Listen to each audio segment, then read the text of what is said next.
treat your spouse, they will resent you over time. Like if just this nonchalant attitude about their well-being is none of your concern, yeah, over time they would resent you. Hi everyone, welcome back to my channel. My name is Wemimo. For those of you who are new, and for those of you who are a returner, thank you so much for the love, for all the support. I really do appreciate. And for those of you who are new here, I'm also known as that mom of five, and on this channel I do lifestyle, I do mommy vlogs, car vlogs, cooking videos, and I also share with you my journey as a student nurse. And I think we're going to be adding some sort of story time and chat time as well. And if you think you love this content that I do on my channel as a newcomer, why don't you hit the subscription button just now, as well as press on the notification bell so you get notified every time I upload a new video.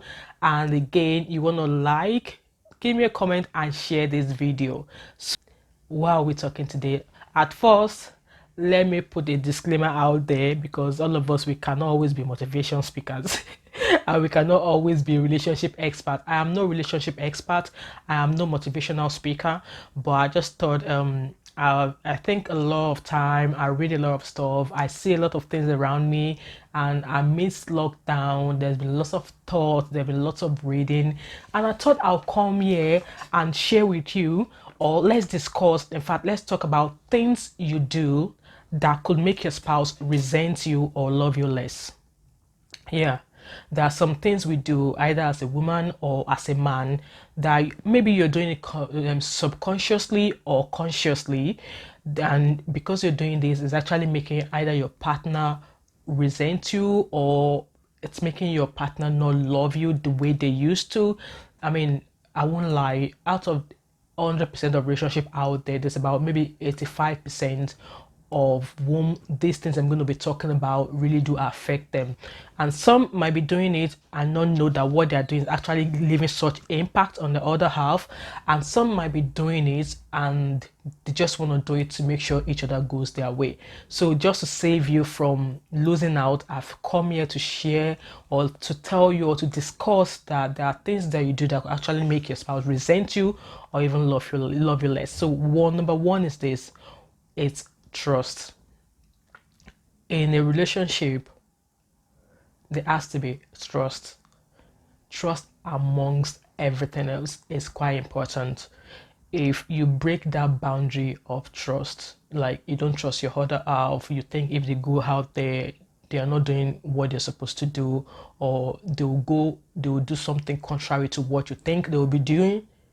If you break that boundary, trust me, your other half will resent you. It's just going to start bit by bit, bit by bit. Trust me, once that trust has been broken, or that boundary has been broken, no, it's a major issue. And the second thing is little to no communication. Little to no communication could arrive from a lot of things. I mean, there are some people whereby they rather not talk, but just because they don't talk does not mean that they're doing it, like they're doing it to achieve a negative impact. No, but when I mean communication, communication should be like progression as a couple, progression as a family, progression, like communication on what you plan on doing. Or like, so I want to do this, I want to do that, what do you think? Or I'm planning on going somewhere and I think I should start planning in advance, what do you think I should do? Like, talk, not necessarily like talking, but meaningful communication. So if this is not there, it actually could make resentment or other half love you less. And at times, some couple or some spouses do talk, but some ask kind of like a higher hand. Like if they're trying to express themselves in a way, the one with the higher hand is always like suppressing them, like, you know what, not always giving them the chance to say out or say what they want to say. Maybe they might probably get angry because of the way it's been discussed, but we should just kind of like give each other the chance to communicate. Like communication is quite important, and I feel just like from trust, um if communication is not forthcoming, it could be because the other half does not trust the other person enough to want to communicate stuff with them, thinking, oh, if I communicate stuff with this person might use it negatively against me, or might just out it and use it in a way subconsciously, but in a way is affected you, the other half. So yeah, so listen to no communication. If that doesn't exist at all, or if it doesn't exist at all, yeah, trust me, your other half would resent you or love you less. Three, not being appreciated. I have found this mostly in couples, like we don't appreciate each other much. It's not about, oh, you look beautiful. It's not about, oh, you do things well. We should learn to appreciate one another, like no matter how small what that person does, learn to appreciate each other well. It could be just maybe because they bring you a cup of water. Let's learn to appreciate each other. So if you don't appreciate each other, if you don't appreciate your spouse, they will resent you over time. Like if just this nonchalant attitude about their well-being is none of your concern, yeah, over time they would resent you. Fourth thing is this: not remembering special occasions. Should I attribute this to African men? They just don't ever remember anything. Birthdays, anniversaries, um, I mean, obviously they remember Christmas, they remember New Year's, but if you don't remember special occasions such as like when you both met, um, Valentine. In fact, Valentine is even not. It's like a generic or whatever thing, but when I mean remembering special occasions, like okay, for instance, for example, when you met, wedding anniversaries, birthdays. I mean, even if you don't remember wedding anniversaries, birthdays, it's very, very important. If other half is the only person doing it, let's say for instance, the wife is the only one who is remembering all these dates, all these occasions, and making attempts like make it beautiful, but the man is not doing it. Ho ho ho ho! You are playing with fire. You are playing with fire, because if the woman is the one who is remembering all this, and I think women tends to be the one who remember occasions mostly. As for me, I remember special occasions in my relationship. I do all the time. But I think is that maybe we should just attribute it to African men. They don't ever remember any special occasions, and when you tell them, they're like, oh, I just don't, I'm not just cut out for stuff like that. You have to be cut out for stuff like that, because if you don't, trust me, your other half will resent you. And if resentment is starting to come in, the love will grow less. Yeah, it will do. And again, lack of gifting. See, even if you remember special occasions, you don't necessarily have to gift. You don't necessarily have to buy each other gifts, but make sure you remember, maybe like go out on occasions or something like that. Then, like I said, lack of gifting. Okay, when it comes to birthdays while you were growing up, you might not necessarily have lots of gifts, or you might not get lots of gifts from people, but you are a couple, you have a spouse. If you remember their birthdays, go get them something. Don't go get them some. Don't say because, oh, this because this person's my wife, because this person's my husband, oh, I don't have to get anything. No. You remember the video said, when money enter love, love is sweeter. So if you say love, love, love, love, and you're not just putting in the effort, like for instance, gifting, you don't gift, and most people, even if it's just on occasions you gift, it's fine. But if you don't gift at all, that's terrible. It's really, really terrible. So if you don't do it, trust me, you are playing with fire, and your other half, your spouse, will resent you. And again, not socializing together. I understand that you might, as a couple, you might have different social units.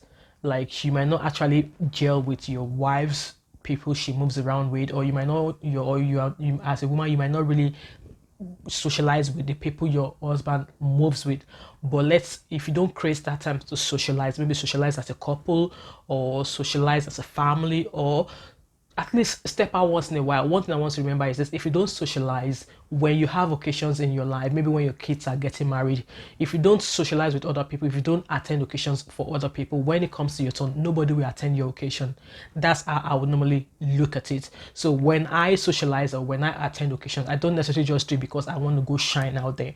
I'm there supporting them, socializing, because when it comes to my own turn for celebration, when my kids are getting married, when my kids are graduating, when my kids are doing successful things and I want to celebrate, I will have loved ones around me. I will have loved people around me to celebrate with me. So if you're not socializing, or you just say, oh, madam, you go alone. Trust me, you going alone, you're playing with fire. Yeah. So the wife or this other spouse might go on to socialize and keep it on, but then these things accumulate, and for the fact they accumulate, by the time bubble go bust, it might be too late. So don't do this. If you do it, your other half will resent you. And again, another point is this unemployment. Like, I understand, especially in a family where there are kids, both of you cannot always go out there to do 9 to 5. And it's possible, it depends on where you're located. At least there has to be one person with an income. So in a family or in a union where there's no income, or where there's unemployment kind of like affects both parties, trust me, resentment is going to be 120%. Because if income is not coming in, if there's no finance, how do you want to pay your bills? How do you want to feed? How do you want to even find out if the kids are well nurtured, or if they've got clothing on their back? Or how do you even want to care about essential things in your life? So I mean, the knowledge or the brain behind a reunion is that the men should provide for their family. So if the man, for example, if the man is not doing as they're meant to do, trust me, resentment will be 120%. Yeah. If you're not coming in with any kind of finances at all, or you're not, just maybe you're doing a bit, but no woman wants a bit. Woman wants all, like 100%. And just like the Bible says, women are helpers. Like, if maybe you're coming in with like maybe 70% and the 30% you're not able to come up with, yeah, the woman can step up. But in the situation whereby you're just leaving 100% for the woman, trust me, that resentment will be massive, like Mississippi River. Did I get that right? Is it Mississippi River? I don't know. But that margin of resentment will be high, and this could actually break a union. This could actually break a home.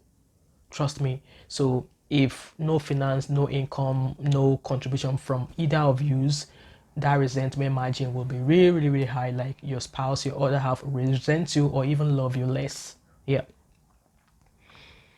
Another point is keeping each other from your friends. Like, we can't actually pick friends for one another. Like, before I met you, I have my friends, or before we met each other, we have our friends. Even as a couple, we have friends. They might not be like do or die friends, but at least you have people you kind of like, okay, let's go have lunch. So if you're telling the other half not to do that, no, that resentment, in fact, that love will start reducing 5% every day, 5% every day, 5% every day, 5% every day. You want to allow each other meet people out there. You want to allow each other express friendship out there. You don't necessarily have to have the same group of friends, but just because you don't have the kind of friends you think you want to go out to have lunch with, does not mean you have to stop your other half from doing so when he or she has one. So you should learn to encourage, so where the other half doesn't have that kind of group of friends to maybe meet, have lunch, or go to parties or go to clubs or something with, just because they don't have it, you should encourage them to come along with you to your own group of friends that you socialize with, rather than you keeping them from meeting those people just because you think, oh, because I don't have, or because I don't have friends that I socialize with, I need to stop him or her from socializing with the kind of people they have. So if you are the kind of spouse, or you are the kind of partner who does that, trust me, that resentment, that is the beginning of resentment. And like I said, all this resentment will build, will pile, and it could eventually break a home, or it could eventually, make you guys will decide that, okay, enough is enough, let's go our ways. So yeah. And again, like I said, any kind of person, either a man or a woman, if you go into a relationship and you have insecurities, trust me, marriage is not for you. A relationship is not for you. If you're the possessive type, if you're if you're kind of like over possessive, no, a relationship does not call for being too possessive. Yeah, it's good to be possessive in a loving way, but not in a way whereby you want to stop the other half from doing something, or from going out, or from stepping out to go to a party, or from stepping out to go to a club.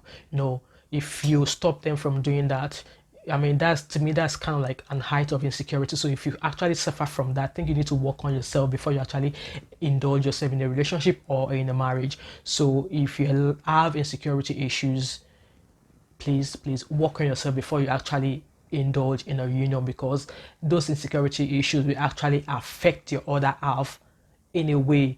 I mean, your other half might understand that you have insecurity issues and they might work with it, but the situation whereby the other half does not understand that you have insecurity issues, whatever, all of your actions is going to rub negatively on them, and because it's rubbing negatively on them, it will just, I mean, that resentment is just gonna, it's gonna take places. The margin is gonna widen, and eventually it could actually, I mean, cost you both your relationship. So if you have a sort of if you have sort of an insecurity in you, like, okay, if this man goes out, it's going out to meet a girl, or if this girl goes out, or if this woman goes out, she's going out to meet a man.